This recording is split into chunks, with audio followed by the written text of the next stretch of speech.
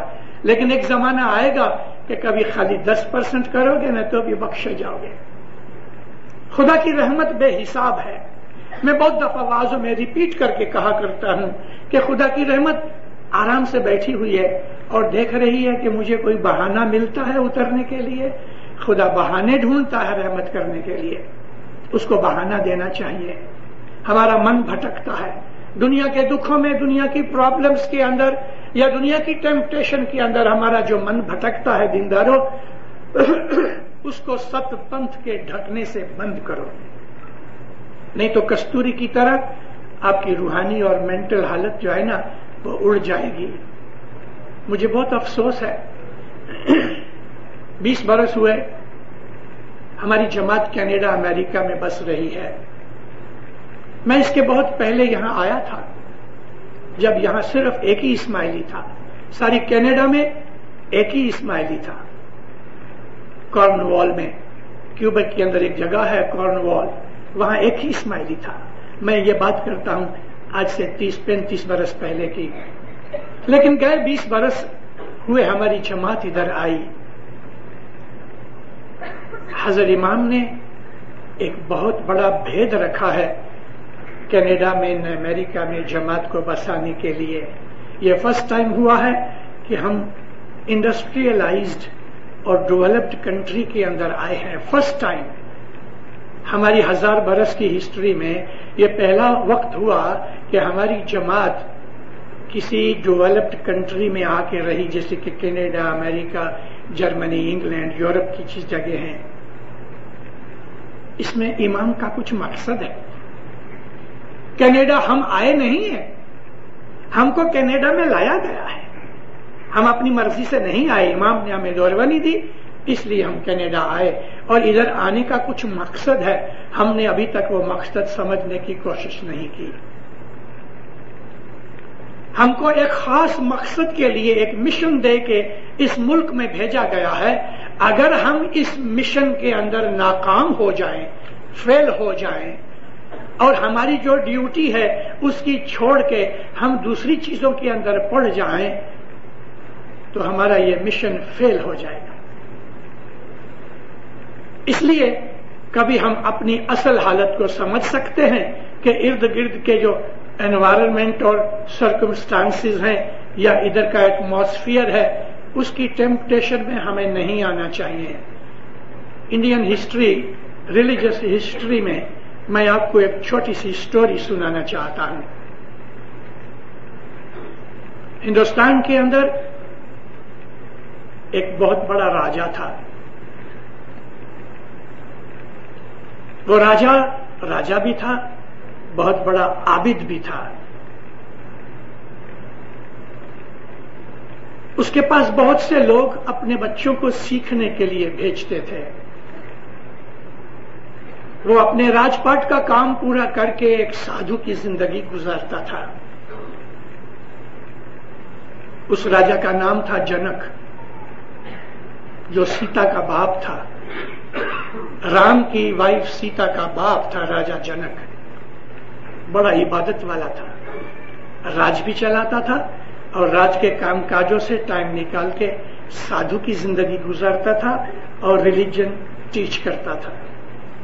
اس کے پاس ایک راجا نے اپنے لڑکے کو، جس کا نام سکھ دیو تھا، اس کو بھیجا. دوست کا لڑکا تھا، اپنے محل میں رکھا. اس کو عبادت سکھانی ہے، روحانیت سکھانی ہے، یوگ سکھانا ہے. راجا ہونے پر بھی وہ یوگی تھا.